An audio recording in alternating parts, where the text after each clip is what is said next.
Sinivusela bekunene nanomhla lishonile kunglesine siyi-Rubicon Sports Show sesiphinde sibuyile sidonsela tona temidlalo le betendeka-ke ikakhulu namhla sisakhuluma ngato betendeka nge-weekend lesuka kiyo lapho sibone khona ama-events lamanyenti lentekile lafaka ekhatsi lingeqembu lelikhulu kangwane kulawo laseMbabane lamabili silesibonye libuya labe libuya khona lenta loyo mcimbi bewuwena le-Prince of Register ungena kito leto bekunene kodwa isingangeni kakhulu nalokutitako tindzaba tikhona phela ngoba kunyenti nje khwala bahambako laveni labaya ngaphandle lesitawuva nangabo namusha kodwa-ke singakachubeki kakhulu cha angisho ukuthi mina lokhona ehlelweni lenu nguye Chris Dlamini nonguyena abukele lihlelo ngihamba naye mlingani wami lesibuke nayo le hlelo lihlale sini-update ngalo uSibusiso Masilela naye ngingamnika lithuba lokuthi avusele nje kancane. Sinivusele babukeli bemsakazo Rubicon Sports Show uyinfokoto kunthula dona temidlalo taseveni lakangwane namhla bonke jikelele. Sivese Nkosi avusele nje Vunganze cishe indzaba lenkulu kube ngiyo le Highlanders nge-weekend Babane Highlanders AM sibona labe benda khona umcimbi wabo le bawubita nge-homecoming lesiyibone ukuthi cha babuyile vele eMbabane Prince of Wales lapho-ke lapha kwemsakade bekunene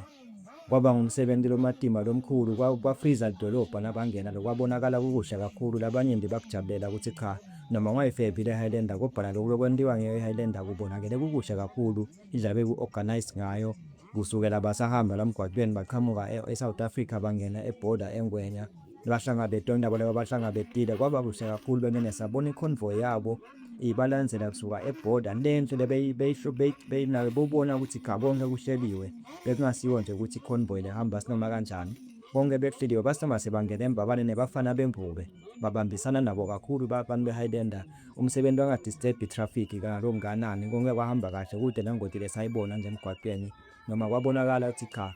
linyenti leqhasa labo yinyenti le convoy yabo le bahamba nayo lapha edolobheni kungena nje kusuka uye lapha emsakatweni wacishe i-free traffic yema ngoba nebhasi bekumele ukuthi ijike kuze khona ukungena kahle emgwaqweni kodwa konke kwahamba kahle kwabonakala kuhle sababona abantu abadala Vunganze lapha lababitwa ngema-patrons eMbabane Highlanders bathi khulumela nabo ngendomo wabo injabulo bekibo bamvusela kwaMamkhize bamphisela nesizini lenhle basho ukuthi cha thina sizohlala sisebenzisana lawo Mamkhize lapho khona ngathi kumbe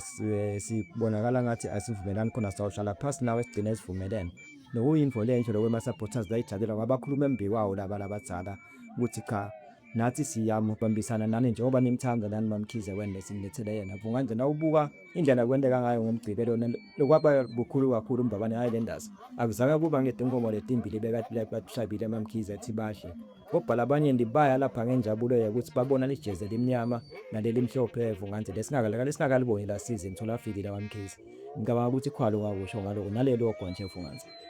Nkosi utekayo nasubonile umsebenzi lokho emuhle ePrince of Wales but awukhumbula kubukela ukuthi Mbabane Highlanders yafonyiswa ngo-1952 imakhala zayo black na white but ke kushitena kufika Mamkhize season lesisuka kweya 25-26 kwaba nelishinju kuma-colors ne-logo kwaba nencenye balanzi beMbabane Highlanders lengamukeli lo but wabeva Mamkhize ukuthi bathini ngiko nje simbonile nyalo sakalifaka ijezi leli black and white lelichaza i-identity ne-heritage eMbabane Highlanders ngicabanga sinawubuka ipage lethu le-Southern Financial Times ma-response lesowabona lapho balanzi beMbabane Highlanders nalebe bangekho bangavumelani nayo basi bayabuya kukhomba ukuthi lokhu ukuthi awakha libumbano kumndeni weMbabane Highlanders. Lokunye okwaphinze kwenteka Vunganze lapha balandzeli basejabulile nje baphinze wethula sona squad sale season lokwabonakala ukuthi cha le squad usingetile as much as bahambile kwesiyabonga Mkhondo kodwa bazamile ukuthi baba replace waze wa-announce nje lo GM Richard Makhoba wathi tihlweletethu sin-replaceele Mkhondo sin-replaceele ngaDos Santos tochonga kuSwashini United labanye ndike labamatiko Dos Santos bathi hayi uyasitekisa Sikhindi bekunene shothi ibholita abamnanzi le season ngoba nayo waMkhondo naye bekasitekisa sithi sikobha siyositekisa kulenye indzawo yiwo ema-treble champions ethu lesawabona la season insingizini hospitals se-G7 bekunene sicabanga ukuthi ibholita abamnanzi kakhulu sibonile ba-andlela nami abadlali ngicabanga ukuthi akusibo bona kodwa ne-Orlando Pirates South siyibonile i-unvela cishe abadlali abafika kuleyo nombolo nayo iluze abadlali abafana nabo bomfukela but iyaphindze ya-replacer and siyayibona soliyawina eSouth Africa Vunganze lapho bedlala khona ko-MTN 8. Dlamini nawukhuluma neMbabane Highlanders, Mbabane Swallows, Manzini Wanderers, Monene Pirates yes ngizinda new trendsetters but lama club lamane lesongabalile ibase yebhola kaNgwane kude lokwentaba ebhola kaNgwane angekho lama club lawo. It's unfortunate ukuthi nje manje Wanderers igcine seyirelegator nanyalo seyizama ukusimana ithenga status imbabane solo sinale inkinga lenato tembango ku ownership lokhu affecta kakhulu Dlamini nabuka ukuthi kufuna icalele phansi iluze 7 or 8 key players nangaba almost the whole team kwahamba na head coach kwahamba na physical trainer leyo legend Sizakhimpelo Dlamini which means ubabone solo sifuna ibelele qalele phansi itshele ukuthi iyo rebuilder lo unfortunate ukuthi abantu bembabone solo bayati ukuthi kufuna icompete i-team lenkulu ne-team lenza level so ngeke ubatshele ukuthi ayisa rebuild abakufanani nabo lamanye ama clubs bo Rangers kubo so results labo bomaland Chiefs abakutshela khona ukuthi hayi siyakha siya maintain atawulunga after 2 or 3 seasons mabona solos babana Highlanders umanzini Wanderers kunene Pirates kufuneka ama results kufuneka athi ngomishi bekunene lokho ngicabanga ukuthi ngiko lokwenda lama team ukuthi ama team lamakhulu nebalandzeli bawo bayatikhulumela nje bekunene le stadium na ubabona uyobona emafakwa njenganyabo siya ki 8 trade fair ngelisonto itabikala imidlalo e3 lebekiwe lapho Vunganze kutawa khona wona lamaqembu lawo ikhona imbabane Highlanders AM ikhona iMoneni Pirates lapha ikhona insingizini lenayo siyibona ezoshilo ukuthi they are a new team but banako loba trend setting bama trendsetters vele etinweni letinyendi lamalanga but siyabona ukuthi nabo kulo trendsetter babo sebana influence nalamanye ama team nabuka nje the way they were running their social media page and ubuka nje lema team onke la senda ngayo iRangers is one of those teams babana Highlanders is one of those organized teams ka social media ngicabanga ukuthi nabo ngenye info lenhle lemqoka ebholeni ukuthi ibe khona and kwenta nekusebenta kwemedia the mainstream kube lula kakhulu because lokunyeni uyakubona lapha suke sek-official Vunganze nganthi ubeka yona ngawubeka lenzaba leyo nganthi asiphume ku Highlanders labanye ndibajabulile ngawo lo msebenzi sesitawubona grounding ukuthi kwentekani ngalo sonto sithembe sikwemine newathenga amathikithi enu nivile sinothondo kungenwa ngaye 60 emalangeni ngalokuthi imidlalo 83 but nasekuqhubeka sedlala ama double header netawukhipha yeka 50 emalangeni tawusho ke PLE ukuthi kutawubhadaba kanje nasesiqhubeka siya ku Monday siya ku Tuesday Vunganze asesingena kumendzaba yenhlangano half marathon lenayo siyibone inhlangano eshiselo iqala umsebenzi lo sita kakhulu live ukuthi shukumiswe kumtimba kodwa nako kuwina nekuwina ku encourage abantu phela ukuthi bangene lawo ma race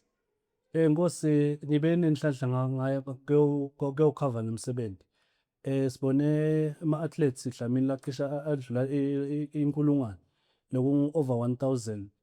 laba ifew basuka even abomakhelwane eNingizimu Afrika lapho sibone bagijima ku 21 kilometers lokwe half marathon na ku 10 kilometers na ku 5 kilometers sibone ephumelele amaswati ke lapha Dlamini Ntokozo Nkonyane lo buya kumbutho eSwatini Defence Force loku iclub yemasoja nathomile kwangonyama labuya correctional services Ntokozo Nkonyane batawukhumbula ababukela abasenza ematubane so wine imicuzulwana nemithathu wawina ku times half marathon wawina kwamagogo lokusawina enhlangano ngicabanga ukuthi ngilenye athlete lekhomba likusasa ngicabanga ukuthi njengoba sitawuhosta Dlamini iAfrican Cross Country Championships lamunye wama athletes lo tasita ukuthi kumbe asinike that cutting edge kule leyo mid distance letaba khona kulama categories Thobile Ngonyama umkantshubovu kuma long distances usoneminyaka I think sogijime nangaphosa seminyaka lecishe ibelishuma gijimelo ne correctional services nampuka le record labo labawinile masilela uyabona ukuthi kuyasetshenzwa ikakhulu yena Ngonyama nje lokumkhaza uyabona ukuthi ayi khona lokwendekako lapha siphethe lenye ingijimi lapha niyenye Dlamini and kunalamanye ama athletes letingijimi letisha lesekuphekwa develop kubuyo imbutho eSwatini Defence Force lokumasoja cabanga bakhona kuthola icream yema athletes manako nje nangabe ingakaphumi indondo yangaphandle iselela ekhaya kanti bavamise kufika labangaphandle babuthe konke konke sale namaswati sisilambile no singiyo leto tasenhlangano bengene sijabuliswa nje ukuthi kuwine wona emaswati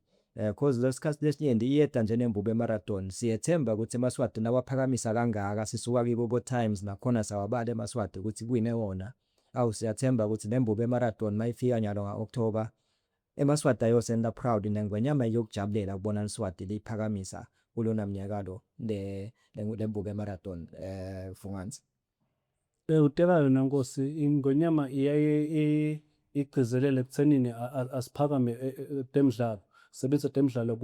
kuvule amathuba emisebenzi, sebenzise temidlalo kukhanga live labangwane kumava ngephandle nakula bathi sports tourism. Yeah. Kuthi bantu kuthi nawuthi eSwatini utawuba entertain kwinto temidlalo kunama-athletes lasezingeni elisetulu. Yeah, no, ngicabanga ukuthi njengoba besishilo-ke kunene ukuthi imidlalo beyimnyenti-ke eSwatini ithe kithi saka. Sibonile naka-development kumbe singakhuluma la kukhuluma ngekubuyisela sandla emuva. Into le yenziwa nguFormer Mbabane Swallows, umdlali lo wake waba nkapteni kuyosihlangu semnikati lo bekayidefender adiwa kakhulu a-steady but sure kungwandile wawo amazibuko adlalela yona iMbabane Swallows sesikhulume ngayo ukuthi le team le inkulu naye-ke usuka kilo leli cembu lelo wamazibuko. Bekaqale kuMidas Babane City lapho akhuliswa khona abantu abafana na-the late Ruben Squire Gwebu banabo Yuki Masina anemnakabo sicele wayamazibuko le naye bekakhona lapha egrawundini. Umndeni wakhe nebekuhle lezulwini bahoste iWingo Sports Youth Academy tournament lapho sabona amaqembu lamanyenti laqhamuka nabo Ubombo laqhamuka ama-academies akwala Veneto amaqembu lo ayi-7 Vunganze noma categories lehlukene eminyaka from under 15s under 13s and under 10s. Ubona lokuthi kasetshenzwa lekwangikhaza kakhulu Vunganze lapho lebekuhle ukuthi nawubuka lama academies onke bokhanza kunemidlalo odlalela ibhola kaPremier League. Bakhona boThabiso labadlala kuMoneni lo Thibiso Gumbi, yes Mamba Mbabane Swallows. boThabiso Vilakati lo dlala kuMoneni wadlala kuMbabane Swallows. Bakhona boJimo Moses abadlala boMbabane Highlanders, Port Elizabeth Sundowns, Mbabane Swallows, uma Wanderers. Bakhona boStanford Ngubela abadlala wona lamaqembu nakakhulu. Unabo Beckham Nyumalo as a parent atobukela umntwana wakhe. Uyabona ukuthi cha iproject lenkulu timoto betigcwele lapha egroundini ngebekunene hey bongacabanga ukuthi kumbe kudlala ema-team kumbe kubo Super League noma kumbe ka First Division Vunganze ngoba nabo bendeka kumbe sometimes bangabi ne-different tingaka kodwa abatali baphuma ngato tonke inombolo ngendlela wamazibuko bekababite ngayo bantu basuka lena lela bekusuka khona lawo maqembu ngelidlala wawo bato supporter lapha kwaba ingole enhle sambona na Pierre Chairman lo wagcina afika nasekuawadwa lapha bantwana abajabula nje ukuthi hawu nangu Paul Cup usiyamatile babe Paul Cup Dlamini uthi naye unawo ama-roots ngale kuMbabane Midas City lapho badlale khona balabo baMazibuko labagcina sebenta lewandile Mazibuko Foundation then yona iyavula iWingo Sports Academy the based khona lapha ezulwini training sports ground la kumbe labanye ndibathi ukuthi kujima iHighlander khona neZulwini United kwadiwa ke ground ibitwa ukuthi kuseThefini lo msebenzi bokhona khona ngemgcibelo badlala kwaphela kwahlonyeliswa abafana bahamba ekhaya bagabe emagolide lokho into le ba encourage abo bantwana ushilo ke Mazibuko ukuthi akugcini la udinga ama sponsors kakhulu lekulikhasa lekhulu lelo ledlaba ngibo ledingafanele kumele kufake isandla lapha beyikhona nje okay futhi sponsorishwa lapha nyalo lo sedanzela ko lama champions nakushilo Mazibuko ukuthi iphupho labo lithi bafuna bayongenela lenye tournament eSouth Africa le talent discovery lapho batabana exposure khona thula ama-teams eSouth Africa bo Kaizer Chiefs bo Orlando Pirates bo Mamelodi Sundowns Test Academies yabo bo Test Galaxy bababona kuba nema-scouts lahlukene lapha udawukhanda ukuthi umphana sebayamthatha sekubuya litowendiwe ba-agreements nebadali ngala so yasala songena leyo Kaizer Chiefs noma Orlando Pirates o TS Galaxy lekhona lathutana eMpumalanga bese satikwa ukuthi ilithethe eliswati from Insta Cash Games eminyakeni owendile Vunganze so naloku kutaba impolo enhle for live sithembe nje ukuthi nayo iFA itagcina iphakama imsupport wamazibuko ngoba kuhle lokula kwendawo iPL chairman aphakeme waya lapha sekusho kona ngoba ungu-vice president lokhona naye ka-EFA endlini enkulu yebhola kaNgwane Football Association ukuthi utayikhuluma lenzaba ukuthi athi bonke laba bendala development sibabonile nje last week baphakamisa indzebe yezizwe tournament nakhona selokhuluma lenzaba ukuthi akusibo bonke abantwana beKwaSwati laba exposed to the elite coaches abagcine bathola ilithuba leselect ama-national teams from junior level to senior team also kwavela lo mqondo ukuthi izizwe Sports Academy nayo le nayo isuka kuye udlali lo ndwazi izigani Maziya lo wadiwa kakhulu mhlamba nyathi Rovers nake iMbabane Swallows nakuShlamp naye walonda i-tournament trumba nakhe bazama kwalo ukuthi expose ke naba abantwana labangadlali labo Insta Cash batothola nabo kwi-exposure bagcina ba-selected kulama national squads and yavula ke-FA tanjathi nifika kahle because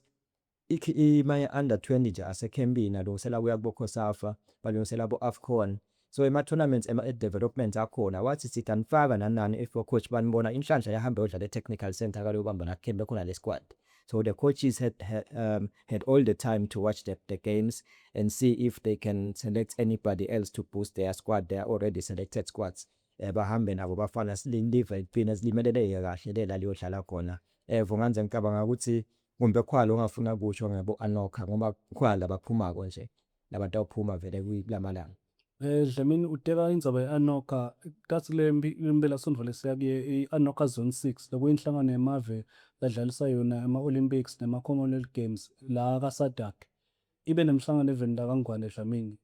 lapho lo ngumabhalane waka-Iyoga uphindze abe amabhalane i-Anokha makuswele wakajele. Tabe kushayela nalugwayi Dlamini ukuthi si-improve kanjani sing-SADC kuma-sports. Kulungiselela ama-Commonwealth Games langa-2028 e-United States of America nema-Youth Olympic Games lataba se-Senegal ngenyanga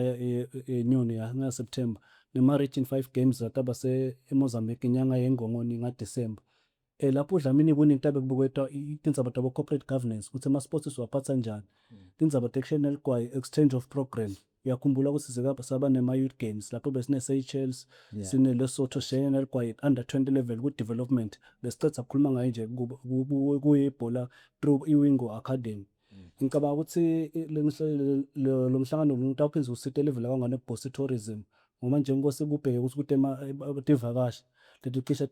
tindlula ku-20 batawuhlala ehhotela la kaNgwane Happy Valley babamba umhlangano bete nendiza yethu eSwatini Air. Okay, konke lokho kuboost phakamisa wona Umnotho wakaNgwane Nkosi. I know bemnene uyevakala ibekile Vunganze sakhuluma ngabo nje baka Anokha nebabo nabo betikolo kumbe ngala ka school sports sibabonile idolo nabo baphakamisa leso sponsorship saka Instacash na Joma labe bagqokiswa khona ngebantwana laba hamba ngobamelela live khona eZimbabwe kuma Khosasa Games la dlala kusuka mhla ka-30 ayophela mhla ka-3.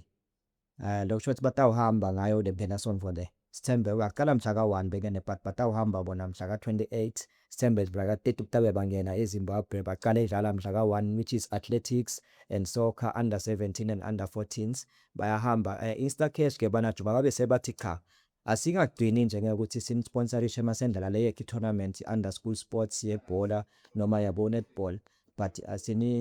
asinithathe sinifake sinigqokise nanyalo lokonhamba babagqokisile bebekunene impahla leticishe tiyolinganiselwa ngetulu kwa-30,000. Bagqokiswa nguye Joma, bagqokiswa nguye Instacash ne-uniform yagijima phindze nema-t-shirts ama-golf t-shirts for every player and coaches labahamba nabo le delegation yonke nje igqokile Instacash. Labanye ndike labanye kwebhola abatana kwanguye iSwatini Football Association nengiyona ikhethelekte ikwade yodlala le kabathi Vunganze on a parting shot singacela sive nje ukuthi siqhubeke sikunake ukuthi iphatha kahle ebholeni sihloniphe lemsebenzi belive lokhona wemhlanga nowendekako kulamalanga siyathi Zimbabwe iba announceile ukuthi cha okandaba uthel holiday la umhlanga lingaye umsombuluko lokusho iweekend lenze bekunene ukuthi bantu kwendeka lokhu kuphelene netinyanga cha asiphatheni kahle bekunene sinibone ngaleli langa lentawo. Keep voting na PLE Charity Cup and the Rubicon Sports Show on my side ngiyanivalelisa ngiyabonga Vunganze. Siyabonga babukeli kusinika lithuba nekusibukela cabanga ukuthi nomhla omunye nakuvume Jehova lasezoyini sidaphinde sibe nesentulelo donate emhlaba. Siyabonga.